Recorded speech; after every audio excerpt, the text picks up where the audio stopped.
Olá, como você está? Vamos orar para a nossa leitura da Bíblia de hoje? Senhor, muito obrigada por esse dia. Obrigada pela tua palavra. Obrigada, Deus, por Jesus. Obrigada pelo Espírito Santo. Te agradecemos, Senhor, porque você está a cada dia nos ensinando mais. A cada dia nós precisamos mais de ti, Pai. E nós estamos reconhecendo isso. Obrigada por esse tempo, por esse momento. E que esse relacionamento, Pai, entre nós e o Senhor, através da palavra, seja constante, seja crescente. Que nós possamos, Pai, conhecer a Escritura, conhecer os Teus desígnios, Pai, para a nossa vida, conhecer a intenção do Teu coração para a nossa vida. Que nós possamos estar no lugar que o Senhor deseja para nós, Pai. Que a nossa mente seja renovada e transformada, que nós não tenhamos mais a mente dominada por esse mundo, Deus. E que o Senhor seja o nosso único Senhor e o nosso único Deus. Pai, aqueles que não te conhecem, onde essa palavra chegar, Pai, que eles sejam alcançados, transformados. Revela-se a eles, Espírito Santo. Revela-se a eles, Jesus, para que eles possam, Pai, te reconhecer como único e suficiente Salvador. Que o Senhor seja suficiente para nós, Pai. Tudo que nós temos colocado no seu lugar, que seja retirado agora. Todas as ansiedades, Pai, estejam cativas ao Senhor. Todos os nossos desejos, Pai, cativos à Tua vontade, que é boa, perfeita e agradável. Alinha a nossa vontade com a Tua, Pai, para que nós não ficamos, Senhor, ansiosos por coisa alguma. Que nós possamos entregar aos Seus cuidados, Jesus, toda a nossa vida, todas as nossas necessidades, Pai. A Tua palavra diz que o Senhor é nosso Pai, que nós recebamos, Senhor, a Tua paternidade. Aqueles que não Te conhecem, que não ouviram a Tua palavra, Pai, onde esse vídeo chegar, onde a minha voz chegar, que possa, Senhor, abençoar as pessoas, que possa ser replicado, Jesus. Que a Tua palavra seja espalhada, Pai. Que os Seus filhos possam Te conhecer e prosseguir em Te conhecer. Que todos nós, Pai, possamos ser Seus filhos, Seus discípulos, imitadores de Jesus, Pai.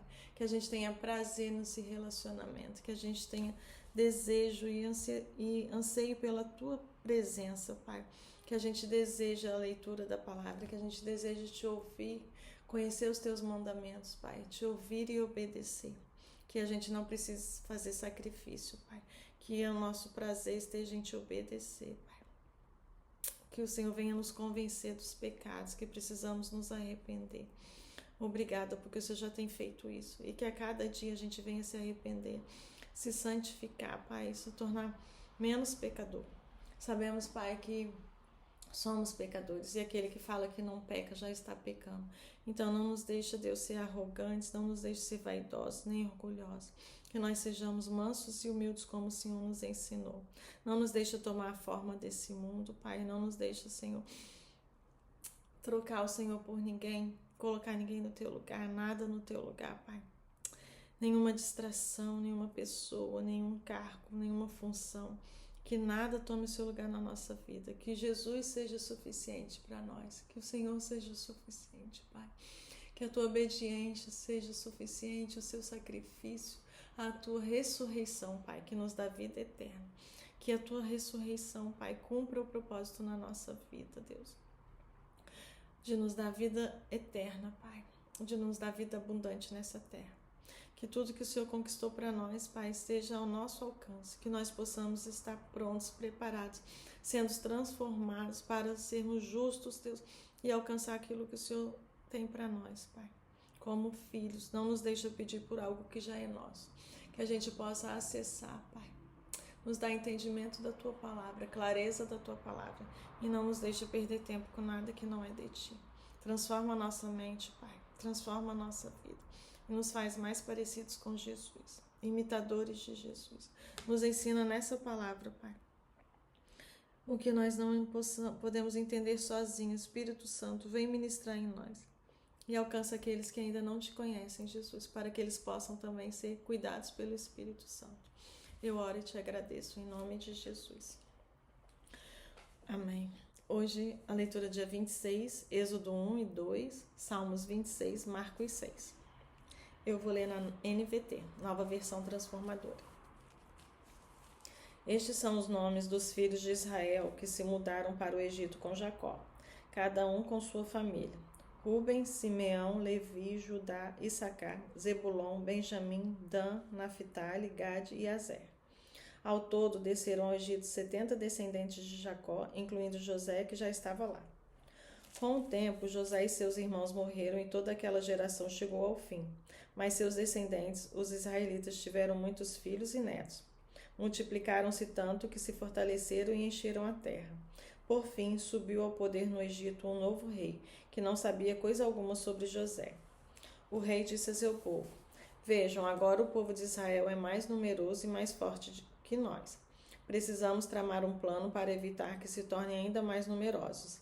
Se não fizermos e houver guerra, eles se unirão a nossos inimigos, lutarão contra nós e depois fugirão dessa terra. Assim, os egípcios nomearam capatazes para dirigir o trabalho do povo. Sob a opressão, os israelitas construíram Pitom e Ramessés, duas cidades que serviam de centros de armazenamento para o faraó. Porém, quanto mais eram oprimidos, mais os israelitas se multiplicavam e se espalhavam, e mais preocupados os egípcios ficavam. Por isso, os egípcios os forçavam com crueldade a trabalhar pesado.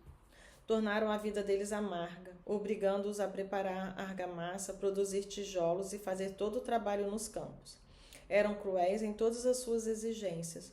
O faraó, rei do Egito, deu a seguinte ordem às parteiras hebreias Sifrá e Puá: Quando ajudarem as hebreias a dar à luz, prestem atenção durante o parto. Se for menino, matem o bebê. Se for menina, deixem que viva. Mas as parteiras temiam a Deus e se recusaram a obedecer à ordem do rei. Assim deixaram os meninos viver. Então o rei do Egito mandou chamar as parteiras e lhes perguntou: Por que fizeram isso? Por que deixaram os meninos viver? As mulheres hebreias não são como as egípcias, responderam as parteiras ao faraó. São mais vigorosas e dão à luz com tanta rapidez que não conseguimos chegar a tempo. Deus foi bondoso com as parteiras e os israelitas continuaram a multiplicar-se e tornaram-se cada vez mais fortes. E porque as parteiras temeram a Deus, ele deu a cada uma delas a sua própria família. Então o faraó deu a seguinte ordem a todo o seu povo: Lancem no rio Nilo todos os meninos hebreus recém-nascidos, mas deixem as meninas viver. Êxodo 2. Por essa época, um homem e uma mulher da tribo de Levi se casaram. A mulher engravidou e deu à luz um menino. Viu que era um lindo bebê e o escondeu por 3 meses. Quando não conseguia mais escondê-lo, pegou um cesto feito de juncos de papiro e o revestiu com betume e piche. Acomodou o bebê no cesto e o colocou entre os juncos, à margem do rio Nilo. A irmã do bebê ficou observando a certa distância para ver o que lhe aconteceria. Pouco depois, a filha do faraó desceu ao Nilo para tomar banho e suas servas foram caminhar pela margem do rio. Quando a princesa viu o cesto entre os juncos, mandou sua serva buscá-lo. Ao abrir o cesto, a princesa viu o bebê. O menino chorava e ela sentiu pena dele. Deve ser um dos meninos hebreus, disse ela. Então a irmã do menino se aproximou e perguntou à princesa: A senhora quer que eu chame uma mulher hebreia para amamentar o bebê? Quero, respondeu a princesa. A moça foi e chamou a mãe do bebê. A princesa disse à mãe do bebê: Leve este menino e amamente-o para mim. Eu pagarei por sua ajuda. A mulher levou o bebê para casa e o amamentou. Quando o menino cresceu, ela o levou de volta à filha de Faraó, que o adotou como seu próprio filho. A princesa o chamou de Moisés e disse: Eu o tirei da água. Anos depois, já adulto, Moisés foi visitar seu povo e descobriu que eles eram forçados a realizar trabalhos pesados durante a sua visita, viu um egípcio espancar um hebreu, um homem de seu povo. Olhou para todos os lados e, não avistando ninguém por perto, matou o egípcio. Em seguida, escondeu o corpo na areia. No dia seguinte, quando Moisés saiu novamente para visitar seu povo, viu 2 hebreus brigando. Por que você está espancando seu amigo? Perguntou Moisés ao que havia começado a briga. O homem respondeu: Quem o nomeou nosso príncipe juiz? Vai me matar também, como matou o egípcio? Moisés teve medo e pensou: Com certeza todos já sabem o que aconteceu. E de fato o faraó tomou conhecimento do que havia acontecido e tentou matar Moisés. Mas ele fugiu e foi morar na terra de Midian. Quando chegou a Midian, estabeleceu-se junto a um poço. O sacerdote de Midian tinha 7 filhas, que foram ao poço tirar água e encher os bebedouros para o rebanho de seu pai. Então alguns pastores chegaram e as expulsaram de lá. Moisés, porém, defendeu as moças e tirou água para o rebanho delas. Quando as moças voltaram para seu pai, Reuel, ele lhes perguntou: por que voltaram tão cedo hoje? Elas responderam: um egípcio nos defendeu dos pastores, depois tirou água e deu de beber ao nosso rebanho. E onde ele está? Perguntou o pai. Por que o deixaram lá? Convidem-no para comer conosco. Moisés aceitou o convite e foi morar com Reuel. Depois de algum tempo, Reuel entregou sua filha Zípora em casamento a Moisés. Mais tarde, ela deu à luz um menino a quem Moisés chamou Gerson, pois disse: sou forasteiro em terra alheia. Depois de muitos anos, o rei do Egito morreu. Os israelitas, porém, continuavam a gemer sob o peso da escravidão. Clamaram por socorro e seu clamor subiu até Deus. Ele ouviu os gemidos e se lembrou da aliança que havia feito com Abraão, Isaque e Jacó. Olhou para os israelitas e percebeu sua necessidade. Salmos 26. Glória a Deus. Declara-me, Senhor, inocente. Declara-me inocente, Senhor, pois tenho vivido com integridade. Tenho confiado no Senhor sem vacilar. Põe-me à prova, Senhor, e examina-me. Investiga meu coração e minha mente, pois estou sempre consciente do teu amor e tenho vivido de acordo com a tua verdade. Não passo tempo com mentirosos, nem ando com hipócritas. Detesto as reuniões dos que praticam o mal e não me associo aos perversos. Lavo as mãos para declarar minha inocência. Venho ao teu altar, ó Senhor, para entoar um cântico de gratidão e anunciar todas as tuas maravilhas. Amo o teu santuário, Senhor, o lugar onde habita a tua presença gloriosa. Não permitas que eu tenha o destino dos pecadores. Não me condene junto com os assassinos. Eles têm as mãos sujas de tramas perversas e vivem a aceitar subornos. Eu, porém, vivo com integridade. Resgata-me e tem misericórdia de mim. Agora estou em solo firme e louvarei o Senhor no meio do meu povo. Amém, Jesus. Marcos 6.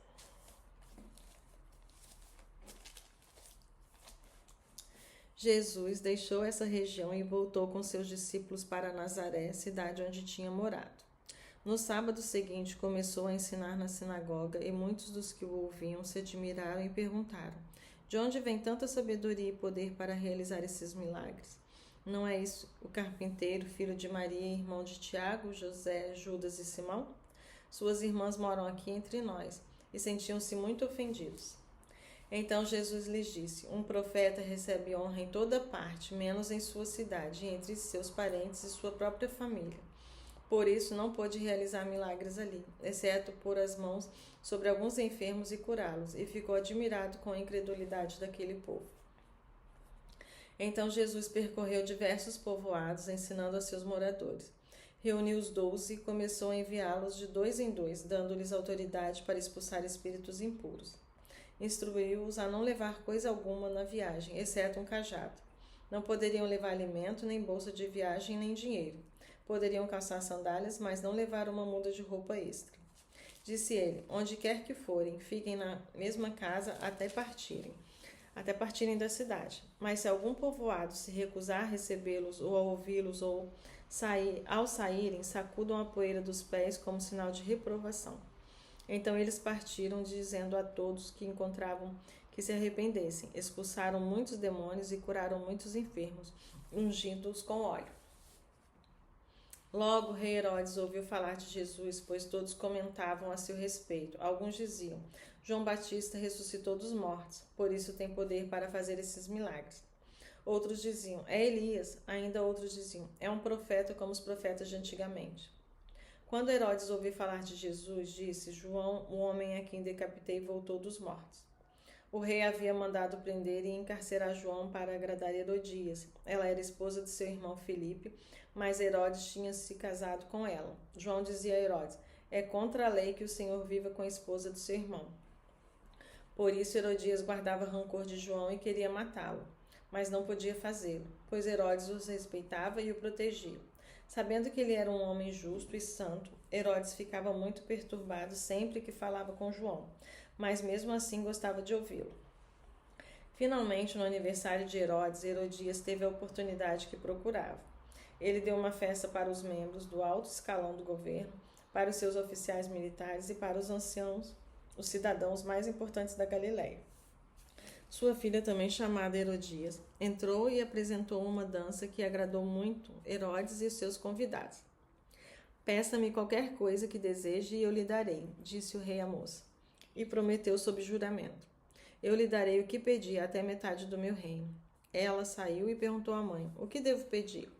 A mãe lhe disse, peça a cabeça de João Batista. A moça voltou depressa ao rei e disse, quero a cabeça de João Batista agora mesmo num prato.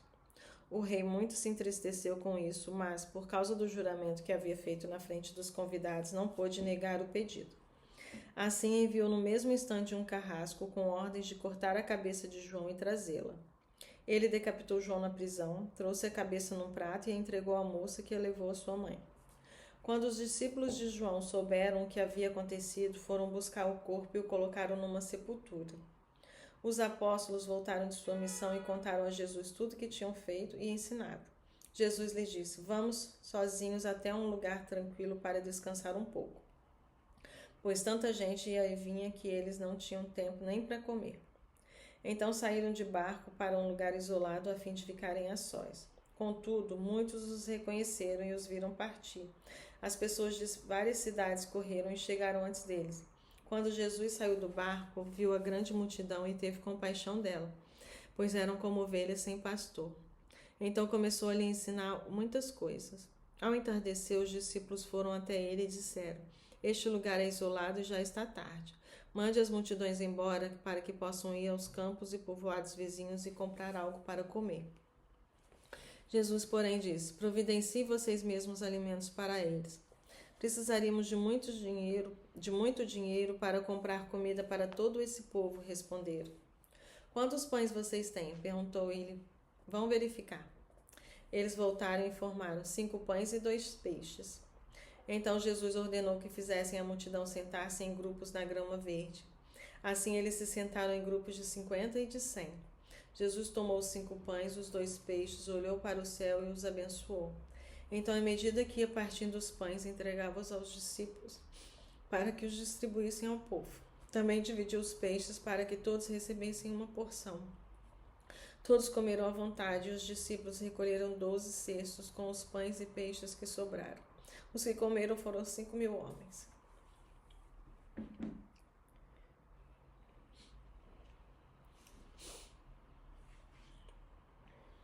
Logo em seguida, Jesus insistiu com seus discípulos que voltassem ao barco e atravessassem o mar até Betsaida, enquanto ele mandava o povo para casa.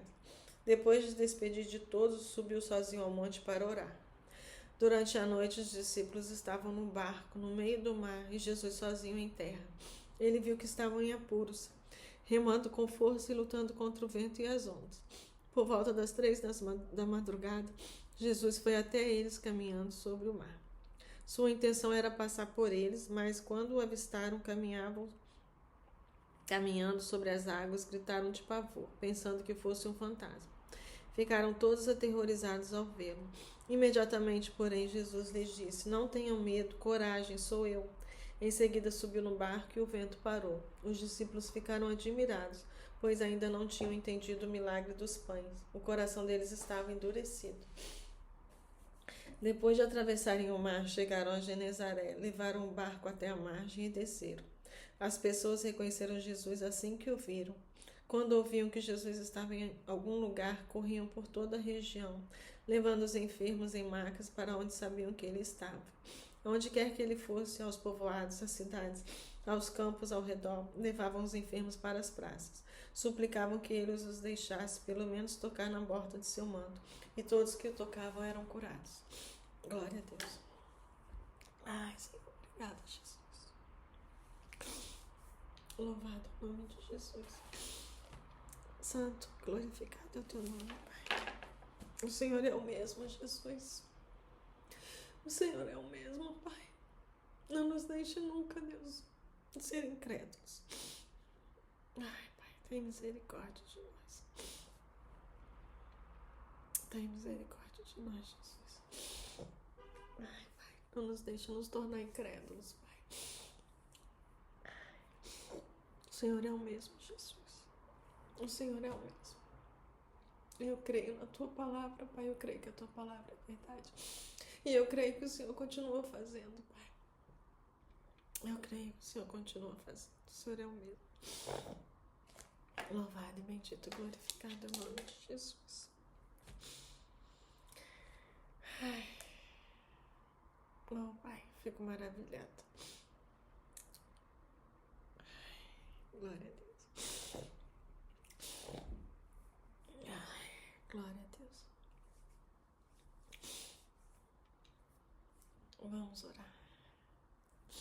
Senhor Deus e Pai, eu oro, Jesus, por aqueles que ainda não creem em Ti. Eu te peço, Senhor, que o Senhor gere no coração deles, Pai, fé. Gere no coração das pessoas fé, Pai. Aqueles que não acreditam que o Senhor já voltou, aqueles que não acreditam no seu sacrifício, na sua ressurreição. Aqueles que não acreditam que o Senhor é Filho de Deus. Oh, Pai, alcança esses tais, Senhor. Alcança eles, Pai. Convence eles, Jesus, de que tudo que está na Bíblia é a verdade. De que o Senhor é verdade. Que o Senhor está vivo e reina no nosso meio. E que o Senhor deixou o Espírito Santo, Pai, como nosso consolador. Oh, meu Deus. E eu oro, Jesus, por mim e por aqueles que estão na Tua presença. Não nos deixe nunca, Pai, enfraquecer. Não nos deixe nos desviar, Deus, nem para a direita nem para a esquerda. Não nos deixe olhar para nós mesmos. Não nos deixe olhar para o lado, para nos distrairmos, para colocar as coisas no lugar do Senhor. Que o melhor que o Senhor pode fazer por nós, Pai, já foi feito.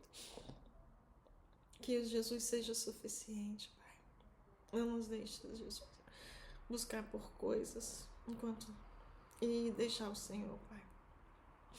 A tua palavra diz: buscai primeiro o meu reino, buscai primeiro o teu reino e a tua justiça, e as demais coisas vos serão acrescentadas.